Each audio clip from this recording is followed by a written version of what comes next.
अमरावती नगर में collector office के करीब अफरों द्वारा विरोध व्यक्त करने अन्न सत्याग्रह का आंदोलन किया गया है।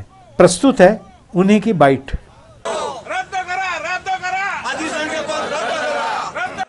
मी doctor Deepak Kedar, organisation for rights of human चे राज्य मार्गदर्शक।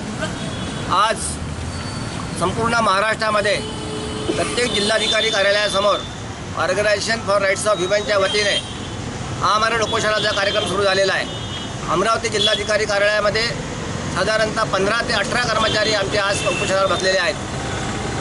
आमचे अनुसूचित जमातीचे जे जात प्रमाणपत्र जे आहे ते फसवणुकीने आणि लबाडीने शासनाने रद्द केलेले आहे आणि आमच्या सर्व कर्मचाऱ्यांना अतिसंख्य पदावर वर्ग केलेले आहे। माननीय न्यायालयाने अशा कर्मचाऱ्यांना कोणतेही अतिसंख्य पदावर वर्ग करण्याचे आदेश दिले नसताना, त्याचप्रमाणे या कर्मचाऱ्यांना नोकरीवर काढून टाकण्याचे आदेश दिले नसताना चुकीच्या पद्धतीने शासन आपली मनमानी पद्धतीने कारवाई करत आहे। या विरोधात आमचे हे आजपासूनचे आमरण उपोषण आमच्या मागण्या जोपर्यंत मान्य होत नाही तोपर्यंत हे चालू राहणार आहे आणि त्यासाठीचा आमचा हा लढा याचा आम्ही निर्धार केलेला आहे। हमारी यूनियन हमारी यूनियन